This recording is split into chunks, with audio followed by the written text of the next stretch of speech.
Supreme Court of India Ramakant Ambala Choksi vs Harish Ambala Choksi decided on November 22, 2024 INSC 910 Facts of the case. The appellants, plaintiffs, instituted the special civil suit for declaration, cancellation of registered sale deed bearing number 2863 dated March 23, 2018 and permanent injunction against the respondents. Plaintiffs filed an application for grant of temporary injunction under Order 39 Rules 1 and 2 read with Section 151 CPC. The trial court directed the defendant number 3 not to deal or transact with anyone in any manner in respect of the suit property till the disposal of the suit. High Court allowed the appeal filed by the defendants and vacated the order granting injunction in favor of the plaintiffs.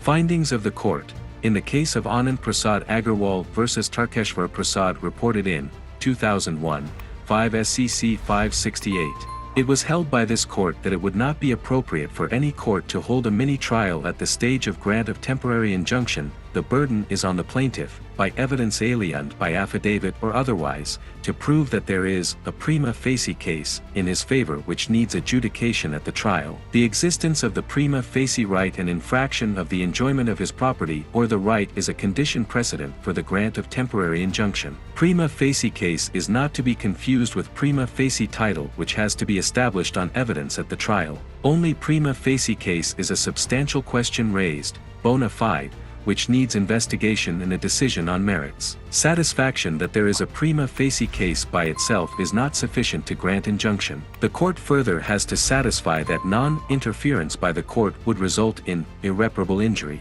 to the party seeking relief and that there is no other remedy available to the party except one to grant injunction, and he needs protection from the consequences of apprehended injury or dispossession. Irreparable injury, however, does not mean that there must be no physical possibility of repairing the injury, but means only that the injury must be a material one, namely one that cannot be adequately compensated by way of damages. The third condition also is that the balance of convenience must be in favor of granting injunction. The court, while granting or refusing to grant injunction, should exercise sound judicial discretion to find the amount of substantial mischief or injury which is likely to be caused to the parties if the injunction is refused and compare it with that which is likely to be caused to the other side if the injunction is granted. If on weighing competing possibilities or probabilities of likelihood of injury, and if the court considers that pending the suit, the subject matter should be maintained in status quo, an injunction would be issued. Thus, the court has to exercise its sound judicial discretion in granting or refusing the relief of ad interim injunction pending the suit. C.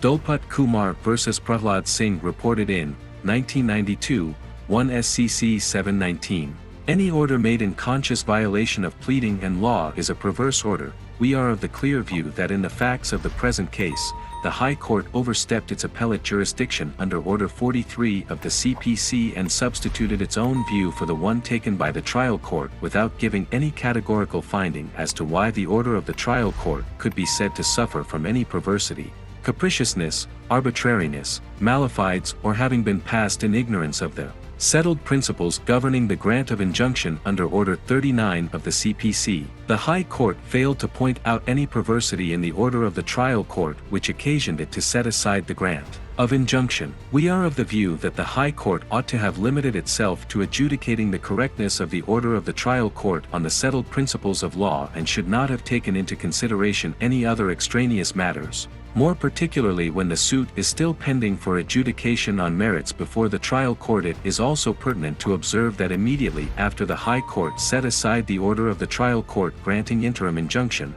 the defendant number 3 entered into a transaction which created a third-party right on the suit property. It is beyond our comprehension as to why such urgency was exhibited by the High Court in vacating the status quo on the suit property, more so when the suit was still pending before the trial court and the rights of the parties were yet to be crystallized. The sequence in which events have transpired in the present case best illustrates how the exercise of appellate jurisdiction by the High Court, in a casual manner, can have a cascading effect, which only prolongs litigation and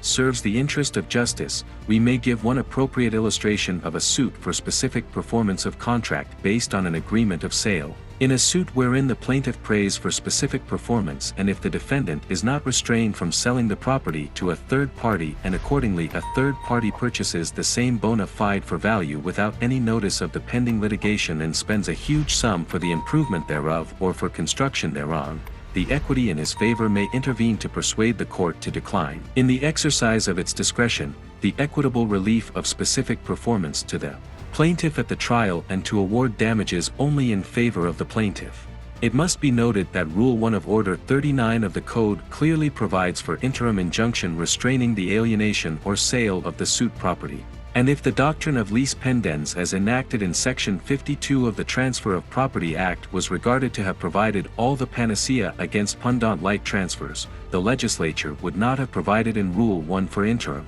injunction restraining the transfer of suit property. Rule 1 of Order 39, in our view, clearly demonstrates that, notwithstanding the rule of lease pendens in Section 52 of the Transfer of Property Act, there can be occasion for the grant of injunction restraining pendant light transfers in a fit and proper case. See Muktakisi Dawn and others versus Haripada Mazumdar and another reported in Air 1988 Calories 25, appeal is allowed. The impugned order passed by the High Court is set aside, the respondents herein shall maintain status quo as regards the suit property as on date and shall not create any further encumbrances over the same in any manner. Any further transfer of the suit property pending the final disposal of the suit shall be subject to lease pendens under Section 52 of the Transfer of Property Act irrespective of the fact whether such lease pendens has been duly registered by the plaintiffs with the competent authority or not.